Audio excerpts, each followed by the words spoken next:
যখন আপনি আমি কোনো গুনার কাজ করি তখন দেখবেন মনটা, এই বুকটা একটা হার্টবিট বেড়ে যায়, তুপ তুপ তুপ তুপ তুপ তুপ তুপ তুপ তুপ তুপ, হয় কি হয় না?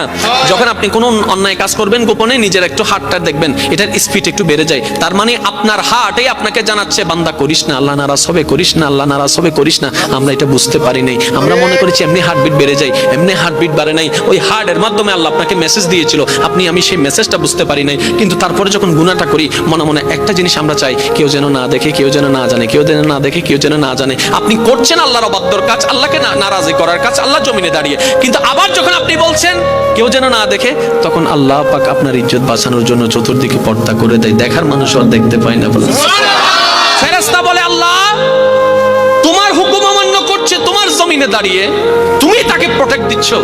রব্বে করিম বলে বান্দা তো আমার, বান্দা তো আমার, ভালো করুক আর মন্দ করুক বান্দাটা তো আমার। বান্দা যখন কোনো গুনার কাজ করে আল্লাহ পাক রব্বুল আলামিন তখন তাকিয়ে থাকে, বান্দা আয়, ফেরত আয়, রিটার্ন কর, রিটার্ন কর, এখনো সময় আছে, রিটার্ন কর। বান্দা যখন করে ফেলে তখন আল্লাহ পাক বলে যে এবার রিটার্ন করে তওবা কর, এবার রিটার্ন করে তওবা কর। করে ফেলেছো তো করে ফেলেছো গুনাহ, কিন্তু তুমি যদি মন থেকে একবার তওবা করে বলো যে মাওলা ভুল করেছি, মাফ করে দাও, আমি আল্লাহ ইয়াগফিরুজ যুনুবা জামিয়া। আমরা আসলে রব চিনতে পারি নাই। ওই রব, ওই মায়ার রব, ওই মমতার রব, ওই ভালোবাসার রবকে চেনানোর জন্যই নবী রাহমাতুল লিল আলামিন দুনিয়াতে তাশরীফ এনেছিলেন। সুবহানাল্লাহ।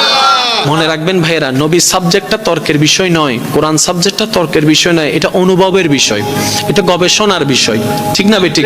এবার আমি শুধু আপনাদেরকে একদম শর্টকাট একটা নলেজ দেওয়ার চেষ্টা করব, যদি আমার মুনিব আমাকে দয়া করেন। মানব জাতি, মুসলিম জাতির জন্য গাইডলাইন হচ্ছে কোরআন। গাইডলাইন কোরআন, জোরে বলতে হবে গাইডলাইন কোরআন।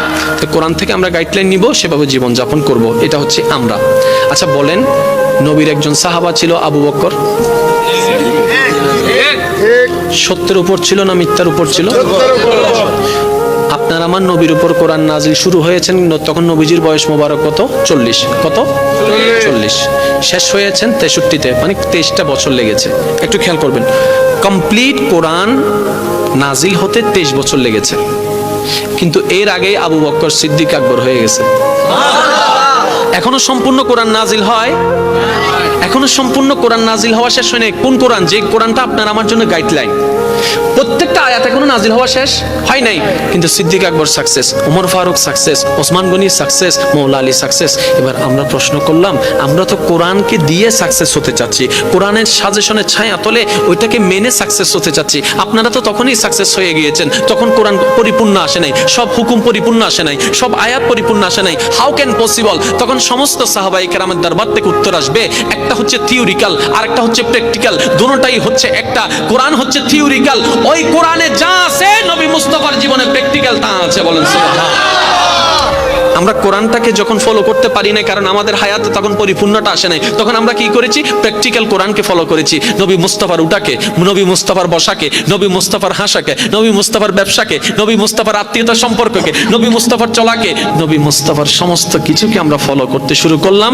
এদিকে আল্লাহর প্রিয় হয়ে যেতে লাগলাম। কোরআন আওয়াজ দিয়ে উঠলেও, ইন কুনতুম তুহিব্বুনাল্লাহ ফাত্তাবিউনি ইউহিব্বুকুমুল্লাহ। আরেকটু জোরে বলেন না সুবহানাল্লাহ। আল্লাহ আমাদের সবাইকে বুঝার তৌফিক দান করুন। আল্লাহ আমাদের সবার